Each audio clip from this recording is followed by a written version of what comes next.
Still you're searching for someone who will respond. I'm right here.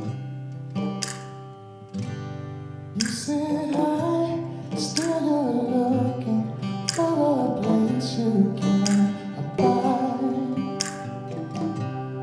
I'm right here. I'm the one.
Wow, this is where it all started. October 2000, Wednesday night, we had our first gathering. Started out with about 6-7 people and morphed into what it is today. I am so glad to be a part of this great ministry.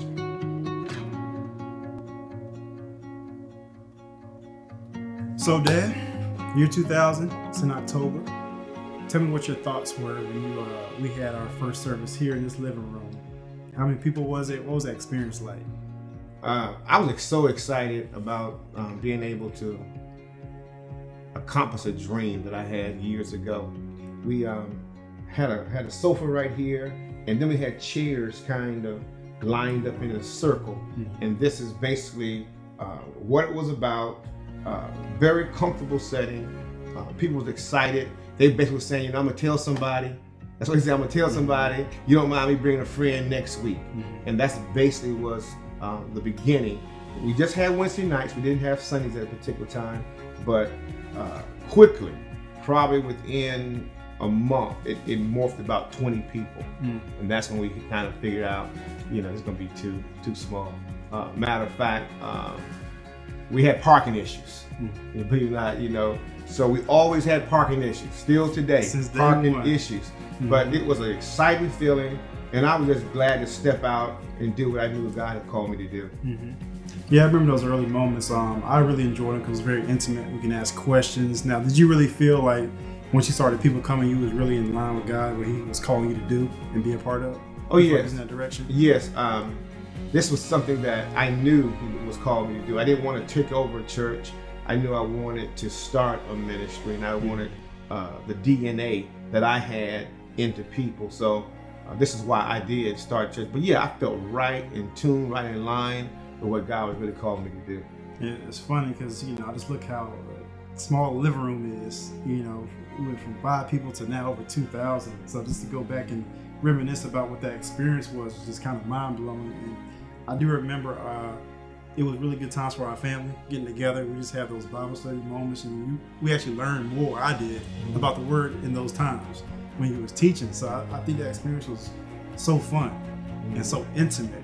And I think that's what we still do to this day. We carry that family-oriented ministry to where we're at now. So I think the whole time I was just excited. Yeah. And it was fun. Like everybody always asked me, what was it like when you started church? Like, it was fun to me. It was just church. So I think everything was fine on my end.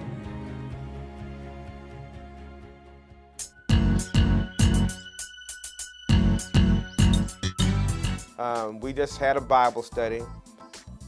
The next week, I had some sister-in-laws come and be a part.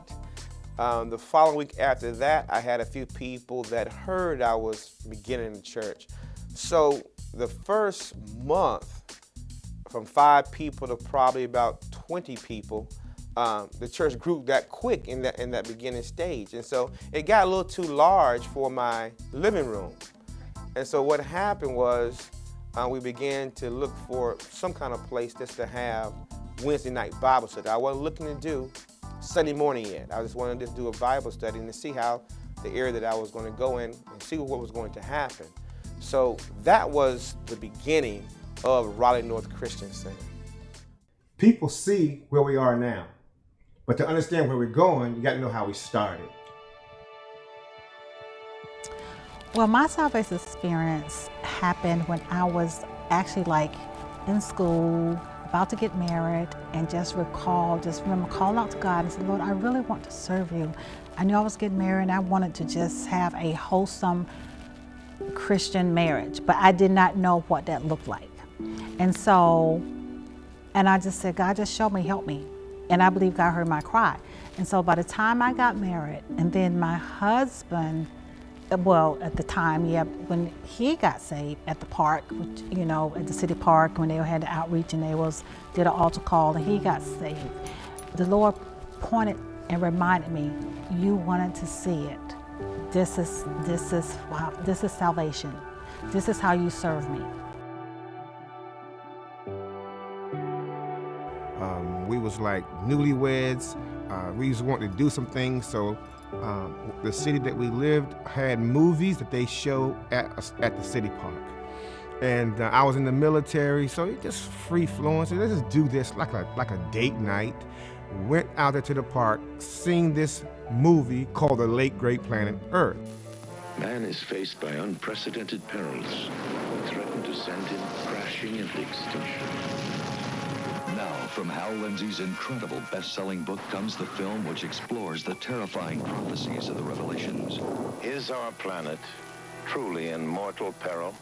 The Late Great Planet Earth, featuring Orson Welles. And it prompted all the things in my mind that I was reading.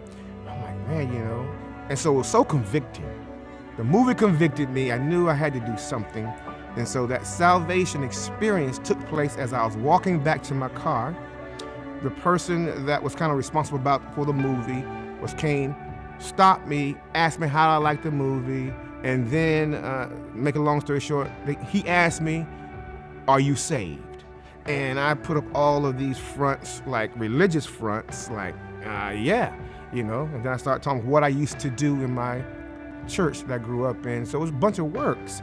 But he says, no, I'm not talking about that. Do you know Jesus? Yes, I remember that.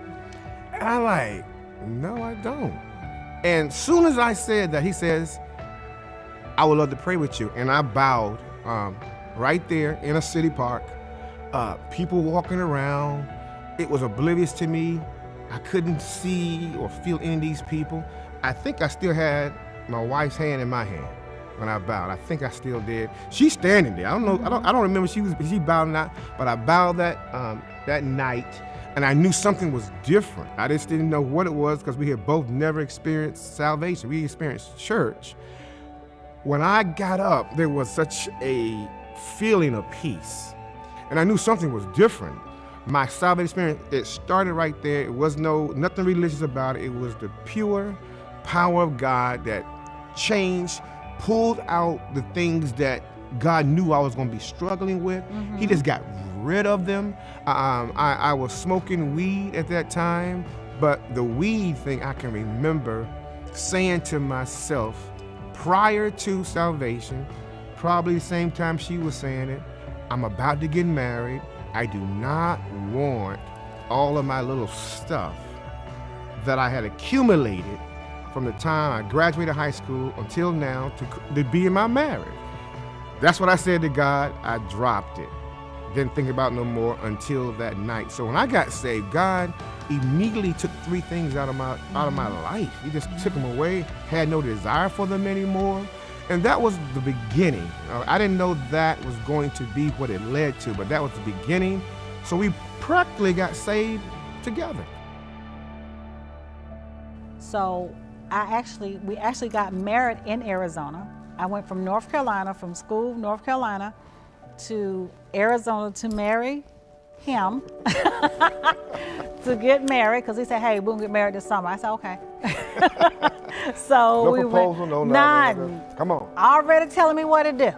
I was like, okay. So we went to Arizona. He was still in the military at the time. And then, of course, when he was in the military, we went to the park, as like a little date, just married, just enjoying life. And so he was still in the Army, went to the park that particular night, and that's how we joined that church. The church was having the outreach, and then they invited us to church. And that's why we always say invite somebody to church, because you never know who's looking for a church or who needs Jesus. So we stayed out there about 7 years, right? 8 years in Arizona. So we knew we were going to eventually go back to North Carolina. We knew we were going to preach or pastor. We knew it was going to be in North Carolina because that's what we prayed for. And God kind of answered that prayer. And that's how we ended up coming to North Carolina. After several years of being faithful in the ministry and learning and growing, it was just time. Got the vision of preaching before I was ever called when I was in Bremerhaven, Germany. And I was on a tower and I was fixing satellite dishes. As it was sleeting and snowing, I didn't feel no cold, but I could see. I was looking over the sea, and I could see the sea. It was very foggy, but God just unfolded a vision. And what I saw was me praying for people. Now, mind you, I wasn't even called to preach.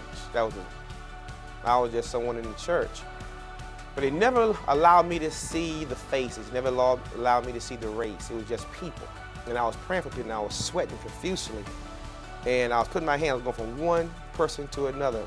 And that's what I was doing. And I didn't understand that because, there again, I wasn't called to preach. So that was the first glimpse that God was pointing me in that direction. The church that we was in, as my wife said, was a very evangelistic type of church. They did a lot of outside ministries in the parks, door to door, in the prisons, standing beside parades. I don't care what it was. If it's any kind of gathering, we was always involved in that. So this was every Saturday. Every Saturday at 10 o'clock, we would go and be a part of these outreaches. So over time, just being a part of that, just being active, I think this through repetition. Doing this, I began to understand the gift of commitment. Yes. I was committed to the ministry and to the leadership of that church. And there again, it wasn't trying to be no pastor because that was the last thing on my mind. I just wanted to be a good Christian. But through the repetitiveness of doing outreaches and talking to people and asking them, do they know Jesus? Somewhere in that time frame, God began to say, okay, here is the next step for you. And so pretty soon the pastor began to ask me to do little leadership kinds of things. And through that, I began to get a picture that I think he's calling me to the ministry in some sort. But I never thought it would be a pastor at that time. We don't take note of that. All we think about, hallelujah, the next party, hallelujah. I was going downtown and preaching every week. Then, began to do street preaching in projects, with loudspeakers. Homeless. Homeless shelters and homeless communities. I was constantly doing that all the time. So I was constantly preaching. Okay, so in the meanwhile I'm doing this, I'm thinking this is what God wants me to do. Right, I'm assuming this is, it really wasn't pastoring. It really was this. Preaching. So in the meanwhile, we are in an area here in Raleigh, Durham, Chapel Hill, where there's a lot of professional people here. And so, remember I was raised on educators. So I'm like, okay, since I'm doing this, I need to get a better job kind of attitude. So the IT, which I was doing in the military, that's how that came up. That's how my business even began to evolve. God blessed it. I'm like, okay, I'm preaching, okay? The business he gave me is blossoming. I guess this is what he called me to do. And so all of that was going great. And right in the height of all of that, now he says, I want you to start a church. I'm like, wow. Before we didn't start a church, like take over a church, I wanted to do that because I didn't feel like working. I'm like, let's just be voted in. You know how they vote in a pastor? I'm for that. Vote me in. Yay, let's get a little internship or whatever. But I knew God didn't want us to do that because he wants us to go back to the foundation. Preaching the gospel, the Bible, teaching people the word of God, and making disciples. That was a key thing. Now the reason why I didn't want to take over a church is because I'm a builder by nature. I like to build things. I like to see things come to fruition. I want to see it. And I'm not anxious about anything. I can wait until something blossoms. And plus, I wanted people to have my DNA. He wanted to disciple them. And I wanted them to have, some things so we're not missing any pieces as we grow. So when we started the ministry in our living room, that all came together. And that's why it grew as fast as it did. I wasn't surprised because we moved back to Raleigh to start a ministry, but it was like 10 years later. So I wasn't surprised. My thought was like, okay, here we go. Bye-bye to self. We met on Hargett Street in a men's home. The downstairs, they had a sanctuary. They had pews. There was an old converted historic home. And also it was large enough, they had pews and they had a little pulpit. And so the person that came to my first service said, you can use my place, you don't have to pay somebody. So that's how we started our Sunday morning services. I like home house even better because it was more cozy, but it was just so, like in the gym, it was echoey and it wasn't, you know, and it was cold and hot. The temperature was never right. And so, but back then, we used to literally go door to door and hand out flyers. Y'all remember handing out flyers and invite people, and people came because really, that's how we grew. We did that at Carolina Pines? Oh yeah, so we invited. I remember that more so at Carolina Pines. Yeah, because we put a flyer on James and Stephanie's door. That's how they end up coming. Because if they wasn't there, we left a flyer and said, hey, we're gonna have service at the Carolina Pines. And so that's how we went there. And then that's right, because they stayed right by Carolina Pines. Yeah, they live right by there. And so then once we did that, and people that came from like the home house and different like that, places like that, because really we had everybody most of the people that we got to come to invited were not in a church or transitioning or straight out just, you know, just looking for a church, basically sinners, you know, basically.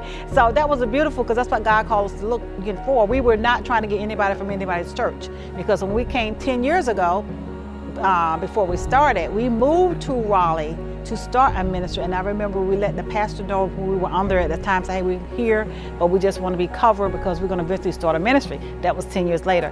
So when I think we called Lions Park, said, hey, Lions Park is available now. Yeah. And I was like, yes. And that's how we got to Lions Park. I definitely remember, because I don't remember how long, because Carolina Pines was a communion center. Right. And I don't remember how long we was in that room first before we went to the gym. And then we went to the gym. Right. And did we ever go back to the room, or we went straight from the gym to Lions Park? We may have been back to the room. I think we went back to the room. Yeah. For maybe about. We went back to the room. Gotcha. Yeah. But I do remember. I remember that vividly. I remember that gym was horrible. That sound was horrible. Look at me. But one day you're gonna be doing this same thing. And see, all you're gonna do is reap my benefits. You're gonna reap what I have sown. And when you step into this. You know, the thing about it, I remember, because even though it may have been just 6 months, it just seemed so, it took a lot of energy because we would set up everything. Yes. And you remember you created an aisle in between at Carolina Pines. There was like a little aisle that people could come through. Chairs on each side. Chairs on each side. We just always kept it really tight. And we learned how to take that church out of a box, so to speak, to take down the things that we needed, to move things in so that we could set up for church, and we moved them right back out after church was over so that the community center would go back to being a community center. So we were at Carolina Pines for about 6 months or so. You know, like we said, the heat broke, and we was in the gym, and then we had to go back into the building, whatever. So then Lions Park opens up. And we finally get Lions Park. So how was that transition? Do you remember what that was like? Well, the transition was great. Number one, because the exercise room, I'm not sure what it was called, was better for sound. Okay. Yeah, it was better for sound. So right off the bat, that was going to be better, and it was more intimate space. And so that transition was wonderful. You know, when we catch the revelation of what that really is, amen, something happened in your spirit. Amen. Because when you realize you can do nothing. Well, here's the reason why we wanted Lions Park. Lions Park was one of the areas I used to evangelize before I was a pastor. It was the area that I used to go when we used to set up, and we would have these outdoor services. Well, Lions Park is really where we want to be originally. If you notice that those apartments that's out there, the project area is called Raleigh North Apartments. I got the name from that because I wanted to be part of that community. I wanted them to have a church. And so I named it Raleigh North, not knowing I was going to eventually be in North Raleigh. I never knew that.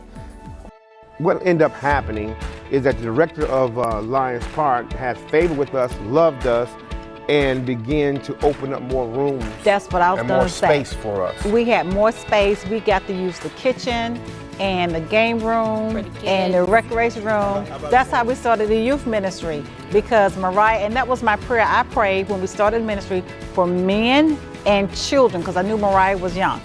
And so God gave us children and men right away, but we've always needed room, which is a beautiful thing. And so with Lions Park, I had everything we needed, and it was in the location right there, Raleigh North Apartments. What do you call those?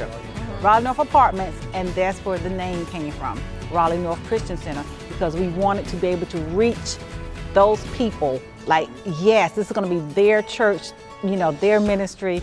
And so therefore the transition was great, because that was our, okay, now we're here. We're going to do this.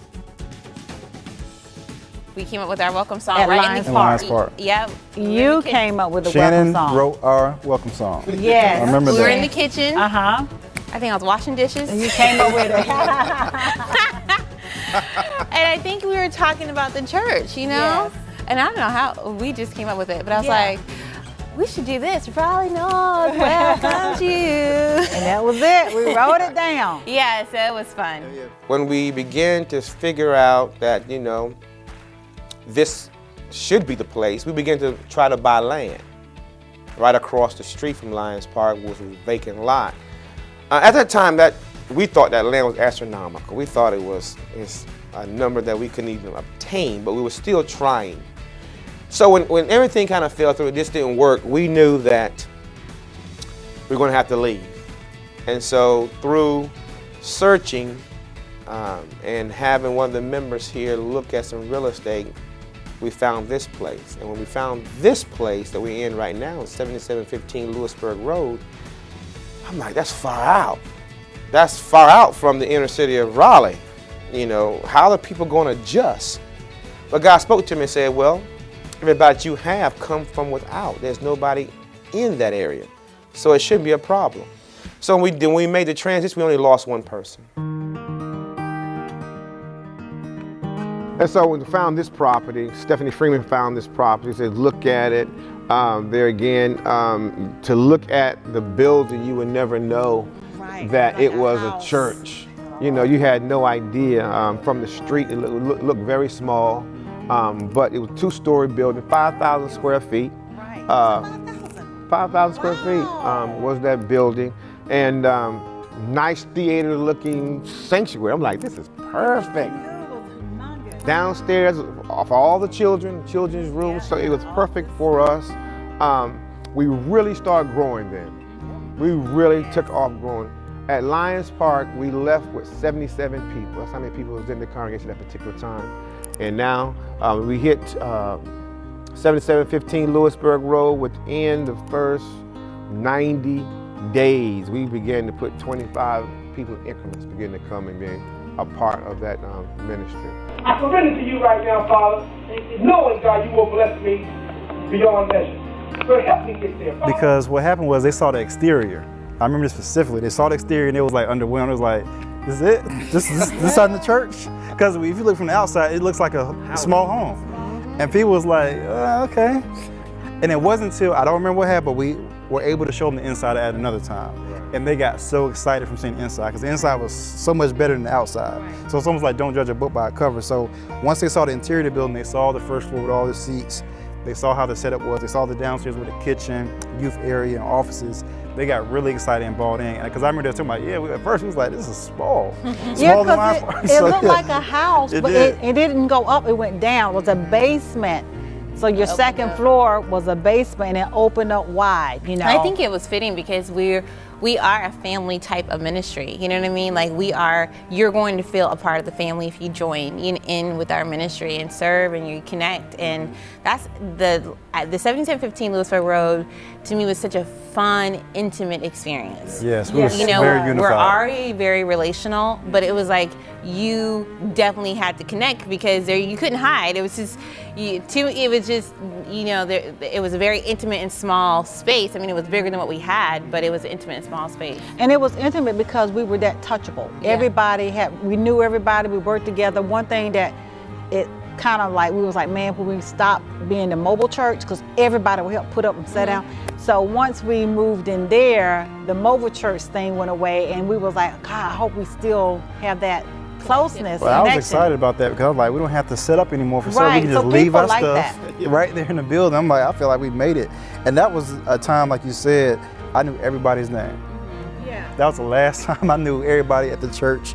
Were you a visitor or somebody come, I knew everybody's name, their family. And that's why I think we really contribute to us being so unified at that particular times, because we was like really like a family. We was a fellowship in church. We've always been a fellowship in church. You had to make a decision about, stepping away from your business, and I think that was a huge sacrifice because it was very successful, and I remember just kind of that angst of just having to decide. And I remember we funded everything, the church van, we bought everything. The rental space, all the, it was like seed money in a sense from the hard work of your, technology business to make a sacrifice, to serve and to do what God said. Well, see, I knew that because I said, I know that God promised to give 100-fold back. So when we did that, it wasn't a pressure headache to me because I was sowing. And I knew I was sowing in the good ground, and I knew God, you can't beat God given. I've always said that. So that was a blessing. Then what else? Okay, the church is not even able to support us, nowhere near it, and not even put the business down. So I try to do both of them, and through doing both, I became sick. That's how sickness came into my life, the high blood pressure and all that kind of thing, because I was trying to balance both. I think that's really when our church started to explode youth-wise. Our kids was very involved. We started ministries like the men's ministry, the women's ministry. I think we even did a financial learning class, if I remember correctly. And it was funny because what I remember about that location is we had a projector screen. We used to pull that projector screen down, and we used what do you call those things, a little projector? Where you had a clear paper and you put it down. So that was the lyrics for the congregation, really, to sing along with the praise team. And I used to swipe it and put the other paper down. And we had that at last fall. We sure enough did. Yeah, so I remember that. I'm like, wow, humble beginnings, that's all I can say. Because we had a lot of young couples, young married couples with young kids, began to come and be a part of the ministry. It started in Alliance Park, okay? And what happened was, because you invite people, you normally invite people in your age group. And so when they began to start coming, they began to see all the fun, the kids began to see the games. It wasn't church to them. And apparently, I got an opportunity, for my kids, to have a space for them.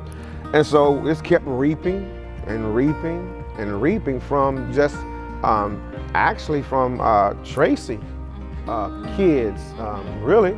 I think they're the first ones, if I can remember correctly. But yes, I always say she's the reason why we have children's church. Yeah. Because she had kids. She grew the children's church, and the kids. The thing we always said, people will come to Raleigh North Christian Center because they're children. So their children will invite children. They love it, so they love it. So the parents will stay. Yeah. But it was because of the children invite. That's how it happened.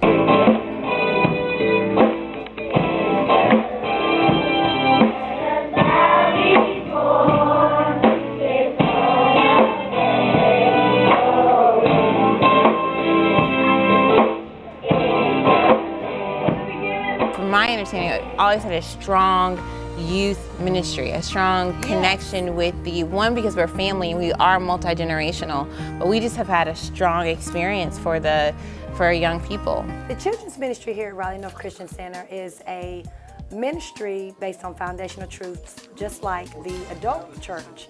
We are teaching our children all about God, about praising Him, about salvation, about His Holy Spirit, His Son Jesus. And going back to the men, we always had men in the parking lot. We wanted male ushers. Like, you want to establish that male thing, that male presence. So I think that's why men came, and men love men. They really can come up under a man. So Dr. Chapman's a man's man. And so they see how he leads his family, that example, and that I want to lead my family that way. And got him in position. Men, we like to have a role. We like to have a purpose. We like to have a job to do. And that's what we had at Raleigh North, and still have to this day, is like, okay, we're gonna put you to work.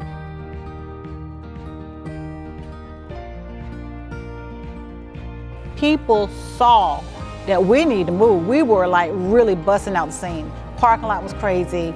It was just so packed. So they saw that need. They say, we definitely need to build. Sanctuary is bursting. God has blessed us with an opportunity to move right up the street, not too far from our current location, of a new sanctuary. So exciting because we were like busting out the seams, even though it was like 250 people, but we were doing so many activities in that little church, okay, up the street. It was like, just like we're doing now, it was like so many different activities and the parking was terrible. And so we was like, they were excited to build. We were gonna build. And we even had the song Crossing to War. That song was so fun. Like we made up a song, had t-shirts, and we were excited to build. And this was like, when I say overwhelming, I was like overwhelmed. Like I had to like shift my mind because it was too big for my mind for us little bit of people to build all of this. But the vision was big and excitement and people were ready. And we started a campaign called Crossing the War. And we used this campaign to get everybody on the same page and start giving towards our new campus here. And I do remember everybody was extremely unified in this process because everybody was excited, because everybody literally saw the need of why we need a new building. And we had little fun skits, we had all these type of things that kind of raised this money, and we really did it. And, you know, and that's that's another area, or one of the things that how we got this building was the Crossing the War campaign. Right. One of the things I do remember about the Crossing to War campaign is all the men, it goes back to our men ministry, we all had our army fatigues on. It was at our old building at 7715, green shirt, army fatigues, and we all prayed and we all marched down to this land. This is before it was even cleared, and we had scriptures in our hand, and we buried it in the ground. We went in different groups. We also had hammers, and we hammered scriptures against trees. And so we really wanted to establish that foundation, that unity amongst our men, and we really set the tone here. And that's what we did really at the 5009 campus already as well. We buried scriptures in the ground. And so I think that was a wonderful experience. Again, we were unified. Everybody was excited about it. We had multiple groups on the land, and we all prayed together. We all, you know, made some type of sacrificial giving, and we buried those scriptures, and we nailed those scriptures against the trees as well. And I just remember that was another example of how unified we were. The blessing of the Lord maketh one rich, and he addeth no sorrow with it. Our land. We're taking the land. I had a little campfire out there. We burnt things out there that we're going to leave behind. Yep. We just had a whole setup on this property at that particular time. Yeah, no building. Yeah, so to me it was like a dream come true. Yes.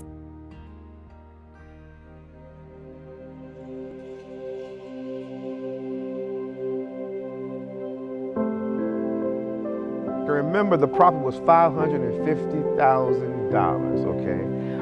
We was paying $2,000 a month at the community center. So it's gonna be a big jump for us. I'm like, man. And so I got favor with a banker. He began to tell me, okay, you know, here's what you're gonna need in order to acquire this property. And I didn't know that, you know, it was gonna take as much as it took. So, make a long story short, I had my company, and my company was doing very, very well, super well. And so they said, the only way we can give you this money, you have to put your company up for collateral and your house. And no one really understood what me and Sandy is that. So the only way to get that money, we put that up to be able to get the down payment for 7715 Lewisburg Road. And that's how we got in there without getting everybody to sign, they're gonna help us pay. We didn't do none of that, praise God. But I think it's a great testimony because people don't know like the personal sacrifice you guys had to do to start this ministry. And that goes back to people see the glory but don't know the story. Well, you know how I always say, we gave up, we gave up everything, and how, we use our monies, to help start the church and all that stuff like that. But they just know the details of it. But we always sacrifice. And that's why we always say we're the first ones to give. Even when we say sacrificial giving or 5009, we're always the first one to give. So because we believe in leading by example, even in giving. Yeah.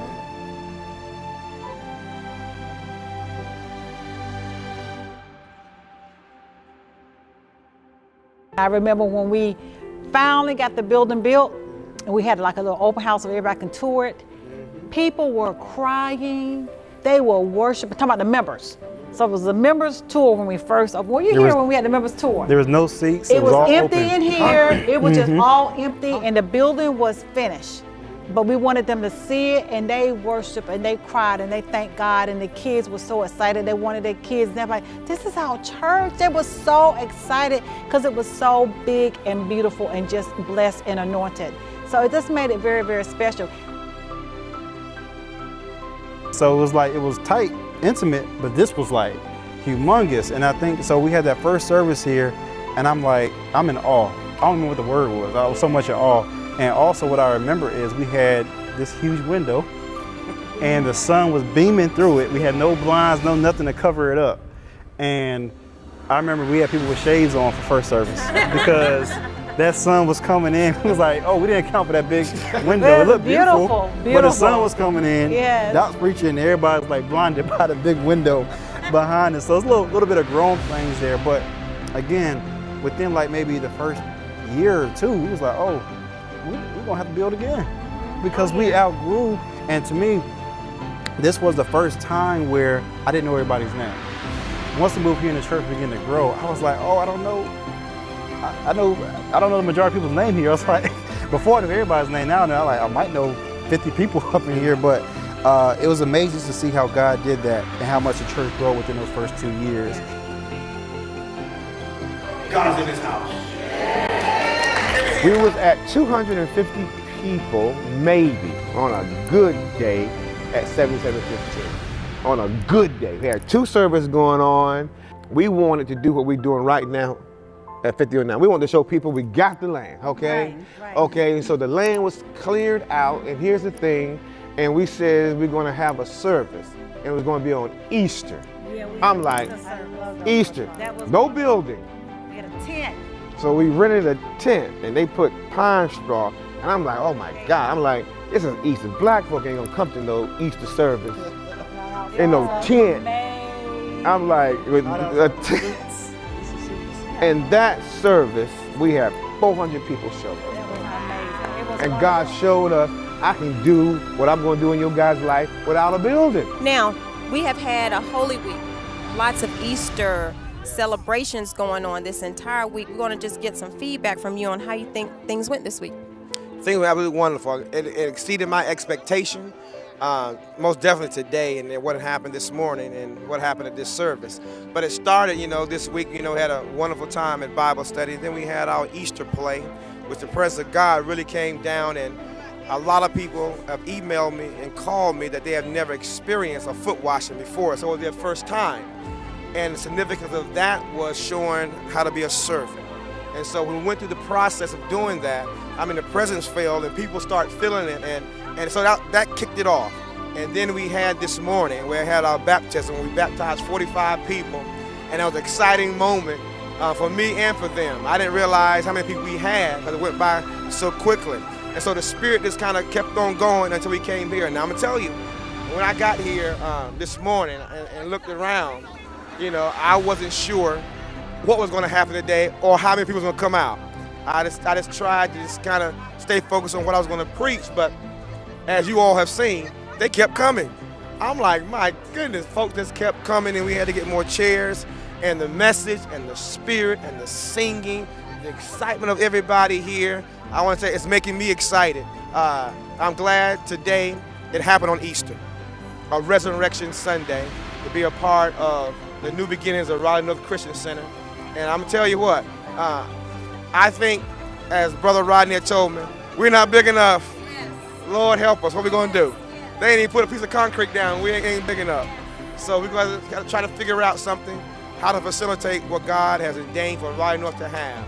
And I'm blessed. I'm blessed to have you. I'm blessed to have him part of this ministry, because you guys know how to do it right, don't you? Yes, we do. We do things in excellence. We want to bring it to the people, and that's one of the things I thought about when we came in, is how many people actually showed up today, and that we will have to expand our walls. But this place is going to be a magnet, don't you think? I think so. When we started building this place and the square footage of this place, I thought we was going to be here forever. It's humongous. We was like, oh my God, it's so big. Yeah, this place is like huge to us. Standing on the property, God has blessed us now. We have built in our sanctuary. It's coming up as we speak. You know, people were saying, several people said, you're building too small. Remember that? I do. Several people said, you're building too small. We was like, this is humongous. I don't know what you're talking about. We in that little building, and we're here. They was like, you're building small. I was like, oh, I don't receive that, because I'm like, I know this is nice. Well, thank you that you feel like we're building too small, but no, this is big. Our ministry growth, we started different ministries like Healthy Lifestyles, mental health. We was able to do every place we've gone to, we're able to do ministry at a higher level. Yes, add more ministry. And add more ministries. And 5009 is bigger than Raleigh North Christian Center. Yes. It's bigger than the church. It's the community. It's the city. So it's way bigger than us. It's not just about us. And so that's what I'm excited about. So it's not just about the church. It's bigger than the church. Really, 5009 is about the community. 5009 is about Raleigh. Yeah. Raleigh North supplies all the tools for your life, whether you're single, whether you're married, whether you're a senior, whether you're a youth. All the things we teach, that's natural what we teach, is what we do call applying the Word of God for today's living.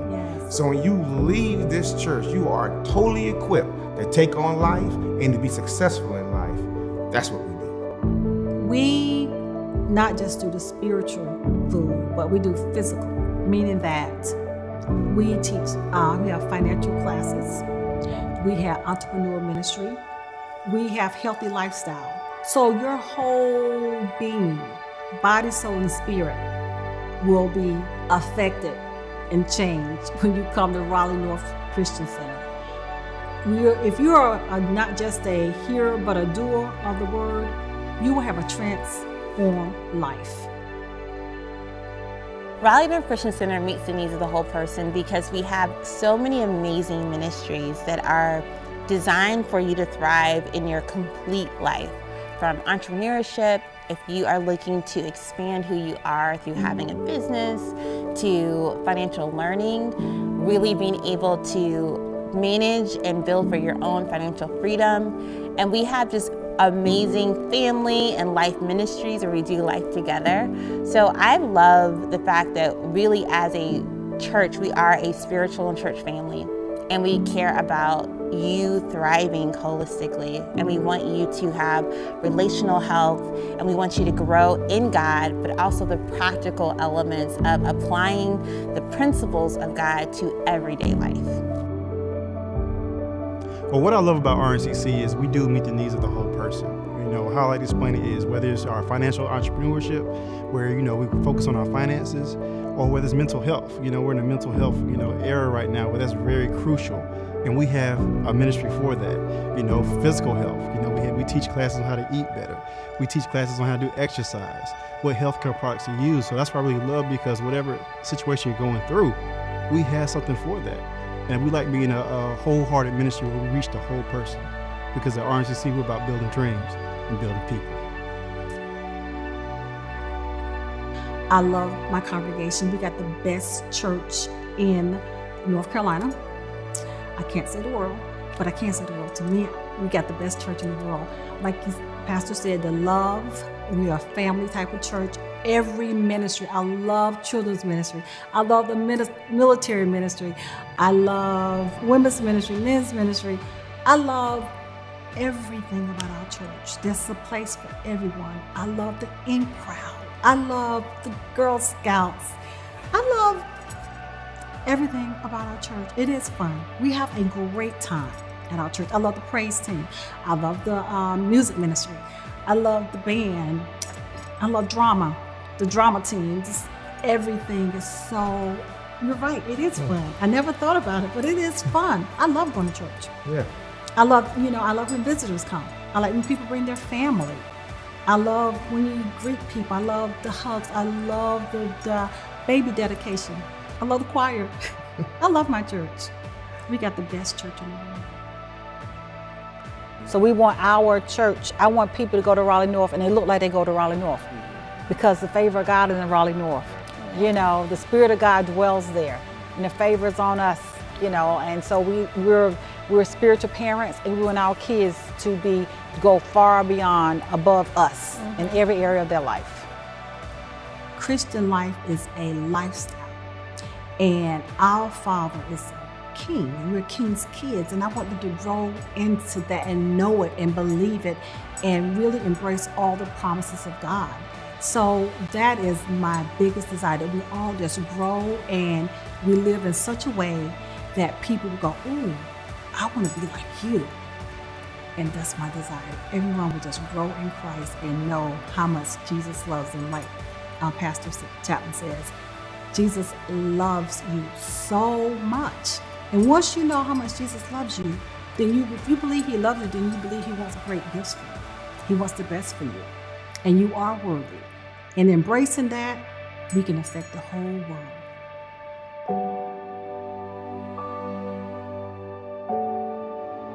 We love that our ministry focuses on developing the whole person, but we're most proud of lives being changed.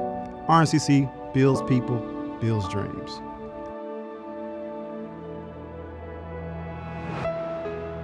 It's really amazing to see how God has really blessed Dreamcast Productions. Every time we've done a show, people come to us after the show and tell us, hey man, you just talked about my life. You just wrote about my life. We have people who have never stepped foot into a church before, but they'll come to see a theatrical play, and we put on these theatrical plays, and they'll say, hey man, you know, I just gave my life to Christ in the seats while the show was going on. Now that's powerful. We don't go out to preach to people. We go out to have a good time, give you good quality entertainment, and flow with it. So to see it come from a seed to where it is now, all because of the teachings from both Raleigh North Christian Center and Dr. Chapman and Lady Chapman, because she pours into our lives too, especially my wife Shakira. Lady Chapman is such a force in our lives because she believes in faith and using that faith in order to get to that next level. And then with the teachings of Dr. Chapman, it really has shown us that God can bless something small and turn it into something great, all the while blessing somebody else's lives. Because it's not about us, it's about the people, and it's about bringing up the kingdom. I've been at Raleigh North for 5 years now. I've got 4 children, and I never endured any type of mental health issue. During my pregnancy, I saw that I was starting to become withdrawn, not be as active. I remember telling myself, well, you're just tired, you're pregnant, you're just tired. But I never experienced that with any of my other pregnancies. As I became and progressed in my pregnancy, I realized something wasn't quite right. But after talking to my daughter, I remembered that Janelle Johnson, she's one of our church members, she was a friend of mine on Facebook. She, maybe 2 to 3 weeks before that, had posted a post about postpartum depression and how real it is, how it is something real. And I remember reading that article because, again, in the back of my mind, I knew something was wrong with me. So, of course, I quickly remembered that. And the very next day, I reached out to her through Facebook. The breakthrough for me is something that Ms. Janelle said during one of my therapy sessions. She talked about faith without works. That is something Pastor talks about all the time. And that is something that's so big in the ministry. You know, you can't keep asking God to help, but you're not helping yourself. And you're not working towards any of that. And one of the things she had said was, you're praying, and you're really praying, but how much are you really relying on God, and how much are you trusting God to really bring you through all of this? And I'll never forget that as soon as I got back in my car after that session, I was riding in the car and one of my favorite songs came on. I don't even know if it was the radio or if it was through my phone that it was playing, but the song, Jacob's song, and that's what by Brie, and it talks about, she's just pleading to God. I'm not letting you go until you bless me, until you change me, and I remember just starting to sing, and I was just singing, and I was singing, and it was like this weight was just being lifted off of me. I don't even know how I was driving. I don't even know how I was driving, but I just remember really letting go and really starting to focus more on God, and instead of focusing on my issues and my problems and the whys and the sadness, I started focusing more on Him and turning my face more towards Him, not just really praying, but actually doing what I'm praying about. And the weight just started coming off, trying to take that away from me, and to really see the power in His healing. It's indescribable.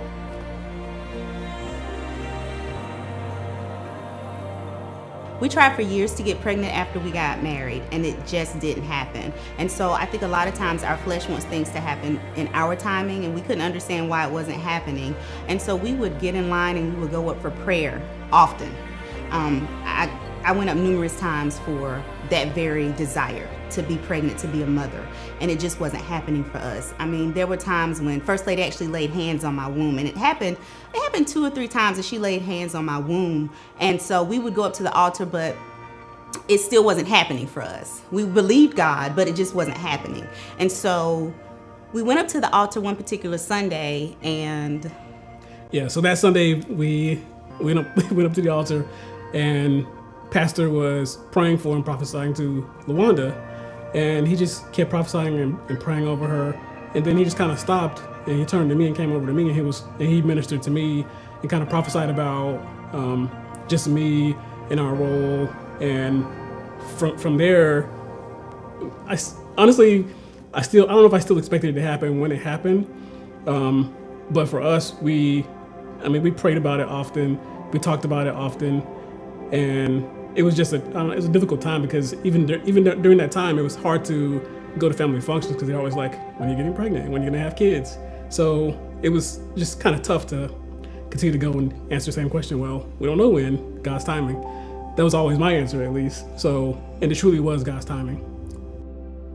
When we actually found out that we were pregnant, I for one had stopped thinking about it so much. I had kind of rested in God's timing and rested in trusting Him, and my faith had increased. I think it was that particular prophecy when Pastor spoke to Michael that helped me to get to that place. And so God fulfilled His promise for us. He gave us the desires of our heart. And so when we found out we were pregnant, it was unexpected for me, because we really hadn't been talking about it. We really hadn't been thinking about it. And God did it.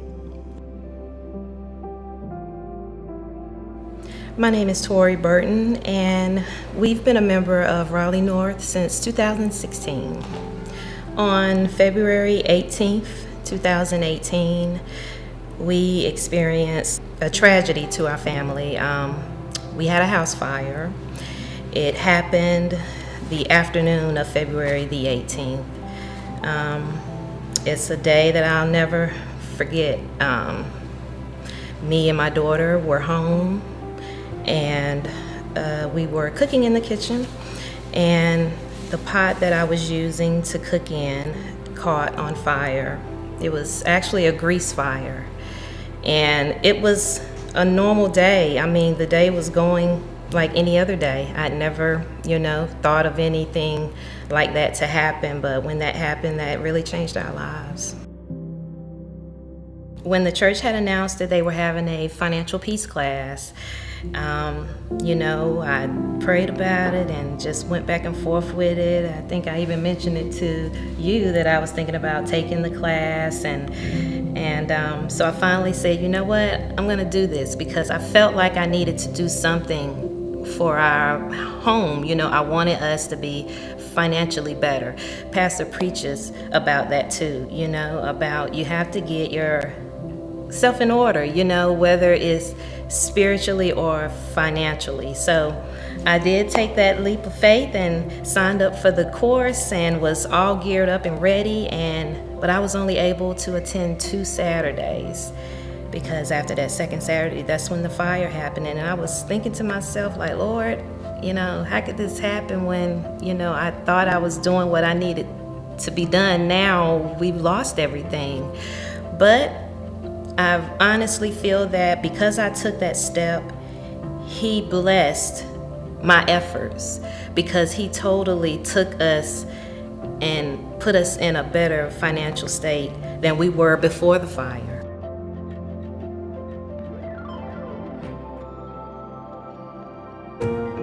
Raleigh North Christian Center can better serve the community at a larger scale at 5009 Lewisburg Road. Here are some of our ministry leaders here at RNCC to share why Project 5009 is necessary for greater impact.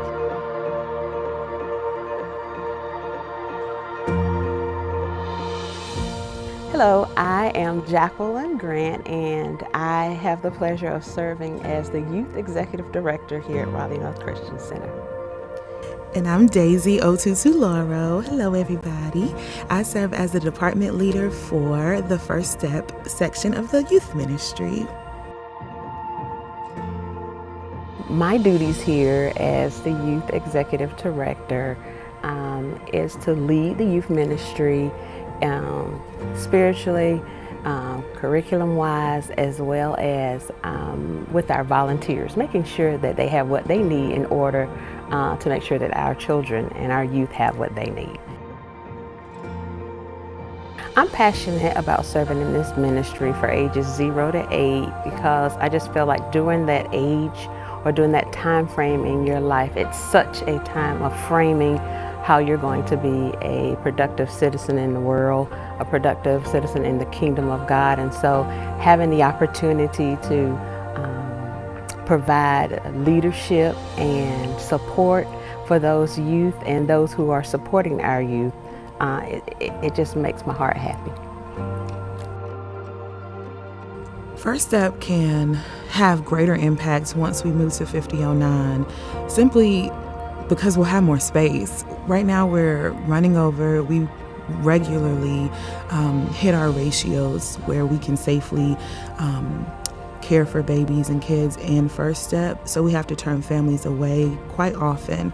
So once we are able to expand into the space that's prepared for us at 5009, we'll be able to serve more kids, and consequently we'll be able to have more of an impact with families who come in. A lot of first-time families are looking for a nursery space to have their children go to, somewhere that they feel safe and comfortable.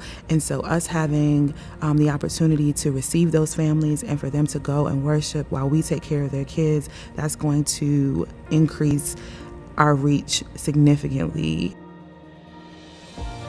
Like Daisy said, as we move to 5009, we'll have space to accommodate safely all of our youth from 0 to 18 years old. We'll have nurseries, we'll have areas for our crawlers, we'll have areas for all of our various levels as developmentally they grow, and they'll have space that will align with what those developmental supports that are needed for our youth. We're going to even have a mother's room. Mom, sometimes you just have to take your baby out, and there's certain things that you just need to do privately or have that space. And so we're so blessed to have that in 5009, as well as we're going to have in our youth suite, which is going to be a suite, a large, nice area accommodating everything that a child would need in a ministry. We'll have a special needs area to support our families. There's a community of families that need our support on Sundays with our special needs children. And so we will be able to accommodate that. There's going to be an indoor playground, outdoor playground. It's just going to be a wonderful place to be if you're a child. I want to field. No, I want to play field. Okay, wait, I left. I'm sorry. All right, my name is Ryan Dozier. I serve here at Raleigh North Christian Center as a young adult pastor in Crowd, which stands for In Christ Choosing Righteousness Over Worldly Distractions. My name is April Dozier, and I am one of the leaders in the outreach ministry. So In Crowd is designed for students that's graduating high school, normally 18 years old. So In Crowd has been designed to help those get better when they walk with Christ, and also just have, tools to operate in life to be successful. I am passionate about serving in the outreach ministry because it's all about the lives of others. It's not about us, it's about everybody else. You have to be selfless, and it's a way to win souls, to win souls to Jesus Christ. That's the main focus. And what we have done so far, we have reached people at Duke Hospital, Wake Med, Rex, by offering lunches for the nurses. During the pandemic, we have done coat drives. It's been amazing because you just don't know what other people are needing. At the 5009 campus, the impact that In Crowd can have is limitless, because we do want to have our own space where we can come in and just kind of chill and have our small Bible study group, which is called Crowd Control. And we can invite more people. We have Wake Tech right up the street from us. What a wonderful place for the students to come and hang out at the 5009 campus. It'll be just for them. We can chill, have some coffee, have everyday conversations. And then, of course, after that, then we can start talking about the spiritual stuff. So we can't wait to get down there. Can't wait. So many things can take place when it comes to outreach. We can be that open door for someone that needs something right now. And giving is a form of salvation. It opens up the door for people to say, okay, what do I need to do to give my life to Christ? Because if you're just giving your coat, giving your toboggan, giving your sweater to me, giving me food to eat, that's just letting me know that somebody loves me. Yeah. And so that is a form of outreach. It's not about us, it's about everybody else.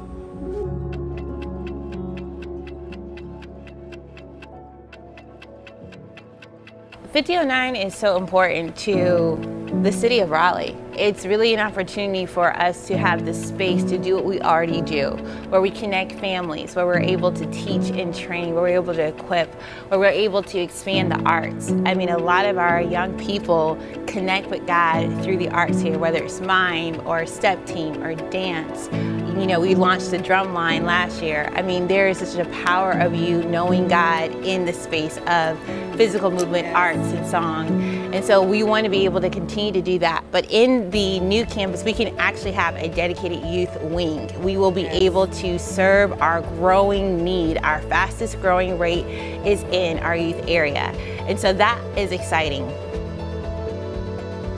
So first we'll have our ministry center, then we're gonna have our multi-purpose space and be able to create the space for the healthy lifestyles part of our heart for families and individuals. So it's important to do what we're doing without the constraint that would turn people away who don't know God or who are not connected to this church already.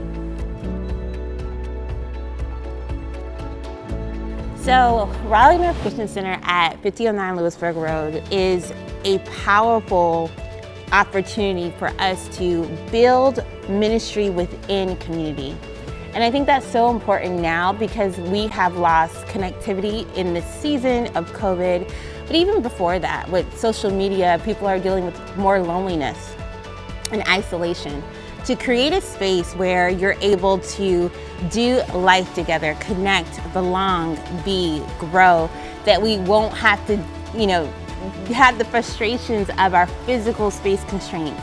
I mean, within the first 10 to 15 minutes, our youth area fills up every single service, whether it's Bible study or Sunday services. And it's so difficult when you're a young family or a new family to the area to not be able to have the full experience, worship experience at RNCC, because we just don't have the room and the space to accommodate, all these sweet, precious little ones. We want every person to grow in God at each stage of their life. And we believe that that's important to the heart of God. So in our first phase, where we have our ministry center, that is designed to help people encounter God in a personal, powerful way. So whether you are 5 years old or 55 years old, you're gonna know God personally. Our youth wing in itself has been designed so that we can accommodate special needs children, that we can accommodate teens in their own space. We can accommodate middle school students, which we haven't been able to do that as we would like here. We will be able to support families in their own development in unity, but also in their own development in God by having resources so that their kids can connect in their own way. And the thing that I'm so excited about is just having the room to grow and to belong and to be. Because really every phase of 5009 is a place where community happens.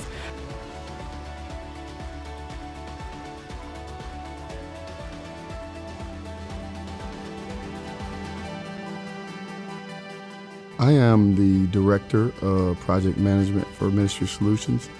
We are a company that assists churches only with basically taking their idea from fruition, concept to construction. As a project manager, we make sure that we assimilate a team for the client to make sure everything is on budget and on time. So in this case, we've helped assist in hiring the architect, the engineers for the site, as well as AVL or audio, visual, and lighting consultants, as well as other consultants that assist during the process. Again, all in the efforts to make sure we're within the budget and keep within the scope. The project manager also corrals everyone to make sure that all information is going to every vessel during the process. My name is Andre Bright, and I'm with Mad Praise Consulting. My role in the project is one of project coordinator. In that role, I work with the church to gather information that our consultants need, the architect, our engineers, our project managers, to make sure they have the information they need. I participate in the various meetings and provide consulting using my industry experience to identify and articulate best practices for driving this initiative forward. What I want to accomplish in Project 5009 is the manifestation of the vision. I want to facilitate the activities that clarify the vision, that translates it into building plans and actions that build a facility that brings forth the manifestation of the vision that God has given Dr. Chapman. I'm excited to work with Raleigh North Christian Center on building God a new house, a new facility through which his ministry can flow. But really what I'm excited about is taking my 25 years of experience doing a similar type of work for Fortune 500 companies and applying it for something that benefits and glorifies God. So that's really what makes it so exciting. It's like my purpose being aligned with his will, and it's just a wonderful feeling. My name is Andres Rivera. I am the Executive Director of AV Gorilla, and I am the project lead for 45009. My role for this project, as I said, is the project lead, and we concentrate mostly to work with RNCC and make sure that all of the technologies that we're going to implement now, it's going to be good for now and for the future. And we also make sure that everything that we're implementing for RNCC has a step for growth. So we put in infrastructure for growth and make sure that whatever you install today, 5 years from now when it changes, you have that capability of changing. And making sure that we have the true vision of RNCC and be able to deliver that in the project. So in AVL, many people don't understand what AVL really stands for. Just to give you a quick brief, A stands for audio. Our main purpose is to make sure that the audio is clean, that the message is being delivered in a very clean format so everybody could hear it clearly. So for V is for video. We make sure that every message is being recorded properly, is being sent to all the different streams properly, that we're able to also give content to the stage that's going to be able to enhance the message. And for lighting is the same concept. In the lighting area, we make sure that all your fixtures in the house are accurate and make sure that we are able to set an atmosphere for the worship that sets up for the message. So how this process works is we sit down, we get a true vision of where the church is now and where does it want to go in the future. And by the church we mean every department. We sit down with the media, we sit down with the text, we sit down with the executives, kids departments, youth department, and make sure that we have a full image of everything. And then after that we sit down with all the architects and designers to make sure that we can deliver in a cost-effective way to implement this in the new building. Well, one of the things that we accomplish, and we, as a company, we have a motto, and it's basically build relationships. And so for us is to be able to be with you guys in the beginning, in the middle, in the end, and then 5 or 10 years down the road. Our motto is that we grow a relationship moving forward, and every time you guys expand again, because it will happen again, we'll be there for you and be able to guide you guys in that process again. My name is Josh Lazar, and I am the Chief Creative Officer for Story Labs. What we do is we help churches, businesses, organizations tell their story. We bring their story to life. What we do is we help churches understand who they are, what they inherently value, and how we communicate that in a manner that's clear and succinct. There's an inherent authenticity when you communicate from what do we value and what is our thing. It's very easy to pick and choose things that we see in other organizations, other churches, but that might not fit us. So when we come from a place of authenticity, people walk in and know these people are for real. This place fits them, and we know exactly what they stand for and who they are. The goal in this process is that we create a new space for a new season of ministry. But yet, the moment somebody walks in for the very first time, if they've been a part of Raleigh North for a long time, they walk in and still feel like this is home. It's just an updated version of who we are. So those values that we help the church discover at the beginning will really inform every single decision that we move forward with. Here's an example.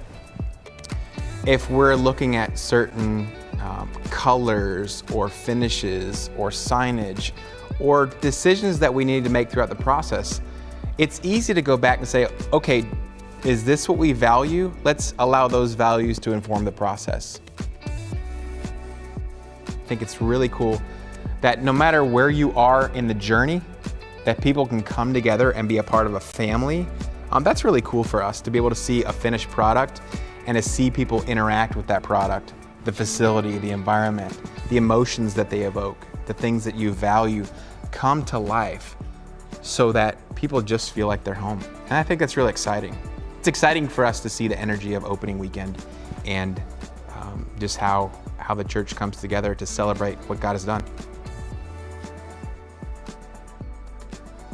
I'm Jim Baker. I'm with Choate Construction Company. Choate Construction Company is a 31-year-old company that has offices in 6 cities: Atlanta, Charlotte, Raleigh, Savannah, Charleston, and Nashville, Tennessee. And we're doing work in probably 8 different states currently across the country, but primarily focused to the Mid-Atlantic and South Atlantic areas. So, as a project executive, when you pull together the team and you assign tasks, the goal is that I ensure that Choate meets every expectation of the church. So, this process is collaborative, as always. But what we will do is, first, the architect has it's a basic plan. Once we get the plans developed, it's called a schematic design. So once we get that down, the schematic is sort of locked down. Then we go to design development. The plans get developed further. We reprice it again to make sure that we're staying on track, or if we can recognize an area of savings, we'll go for that.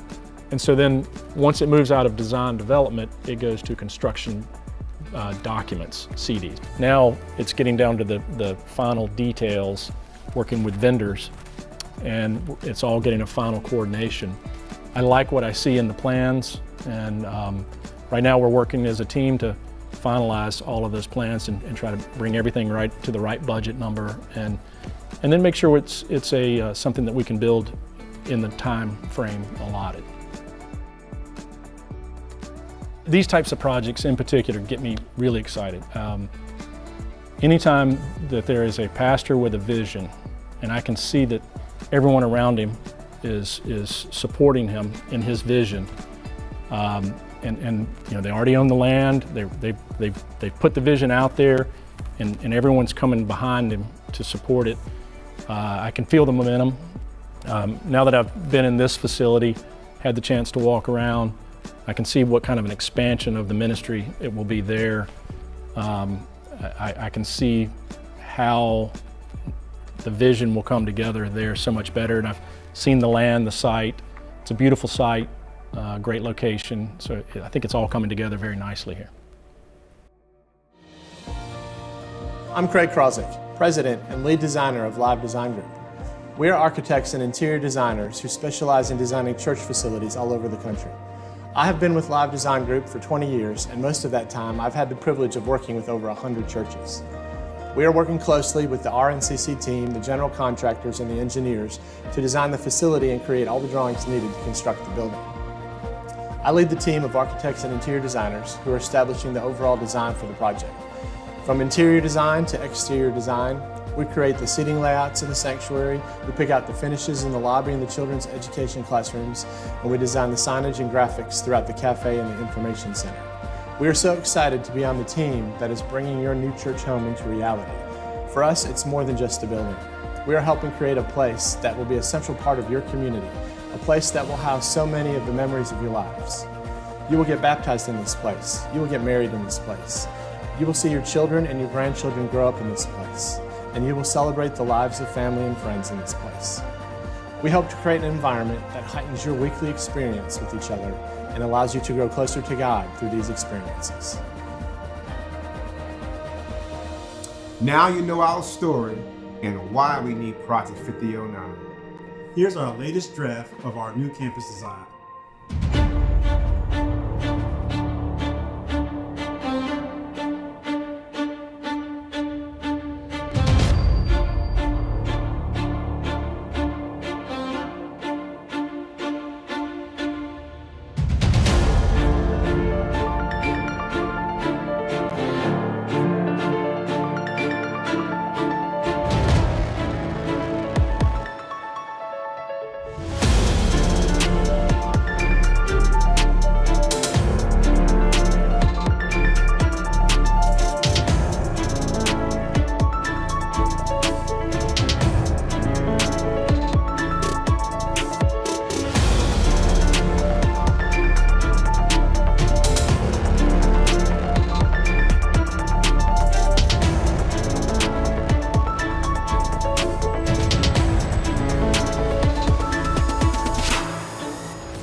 So today, I'm asking that you help us continue to build dreams in people by making a financial contribution towards the next phase of construction at Project 5009. Please join us in sowing a $1,000 seed. If you already have given a $1,000 groundbreaking seed, please consider giving again. If you haven't, now is a great opportunity to sow in faith. Then pray about making an annual contribution of $1,000, $5,000, or even $10,000 to Project 5009. Together, and with your help, we will make even a greater impact in our community. At Raleigh North, we're about building people, building dreams. Think about how you have been positively impacted by this ministry. As we look forward, we want you to see you come up higher and experience greater in God. We want to see you increase.